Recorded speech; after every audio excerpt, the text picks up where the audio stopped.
తెలంగాణ రాజకీయ ముఖచిత్రం రాజకీయ పార్టీల డిసప్పియర్ ఇష్యూస్ ఫండమెంటల్ బేసిక్ అనుకోకుండా రెండు శక్తులు దృశ్యానికి వచ్చి మిగతా రాజకీయ పార్టీలు అభిషేకం అంటే ఇంత ఘోరమైన బాధితులకి అండగా ఉండాల్సిన రాజకీయ వేదికలు అనేక సంఘాలు అదృశ్యమైపోయిన తరుణంలో అంధకారంలో ఉన్న బాధితులకి అండగా ఉండాలని సమస్య పరిష్కారం అయ్యేంత వరకు ఎండ్ పాయింట్ వరకు స్ట్రగుల్ చేయాలని అన్కాంప్రమైజ్డ్గా ఈరోజు రంగంలో తీయడం జరిగింది. కవిత గారి నాయకత్వంలో జాతీయ సంఘం, ధర్మ సమాజ్ పార్టీ, బీసీఎస్ఎస్సీ చేసి సంయుక్తంగా చేసే ఈ ధర్నాన్ని విజయవంతంగా దాదాపు 5:30 ఆ సమయం దాకా చేయడం ఈవినింగ్ వరకు అక్రమంగా అన్యాయంగా జంతువులను ఈడ్చుకుపోయినట్టుగా ఈడ్చుకుపోయి 4 పోలీస్ స్టేషన్లలో మా కార్యకర్తలు తీసుకుని అరెస్ట్ చేయడం జరిగింది.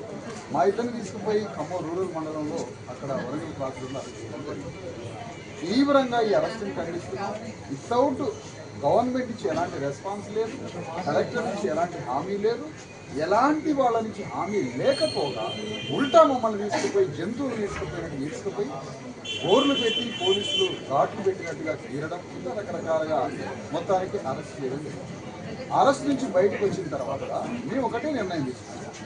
అరెస్ట్ అయ్యి బయటకు వచ్చిన తర్వాత ఈ చేస్తున్నటువంటి ఈ నిరసనని దీక్షని కంటిన్యూటీ చేయాలి.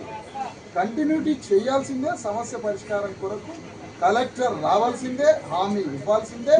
దీనికి టోటల్ కలెక్టర్ అఫీషియల్గా బాధ్యుడు. ఆయన కలెక్టర్ని మంత్రులు ఆడిస్తాడా, ముఖ్యమంత్రి ఆడిస్తాడా మాకు అనవసరం, బట్ కలెక్టర్ రెస్పాండ్ కావాలి. చూడొచ్చు ఇక్కడ గోదాము బాధితులకి మొత్తానికి పరిస్థితులకు న్యాయం జరగాలి. ఇక్కడ ఎలాంటి కూడా ఇబ్బందులు లేకుండా ఈ విధంగా సమస్య పరిష్కారం చేసే విధంగా జిల్లా కలెక్టర్ స్పందించాలి. మరోవైపు మంత్రులు సైతం కూడా దీనిపై క్లారిటీ ఇవ్వాలి. లేదే ఇక్కడ నుంచి తీసుకొచ్చేది లేదంటూ కూడా ఈ ఆందోళన కొనసాగుతుంది. మొత్తానికి నిరసన దీక్ష ఎంతవరకైనా సరే బాధితులు న్యాయం చేసేంత వరకు తాము ఇక్కడ పోరాటం ఆగుతూనే ఉంటుంది. అయితే పరిస్థితి దీన్ని నిలిపేది లేదంటూ కూడా చెప్తున్న నేపథ్యం అయితే ఉంది. ఇదే కొంత తాజా పరిస్థితి భాస్కర్ టీవీ.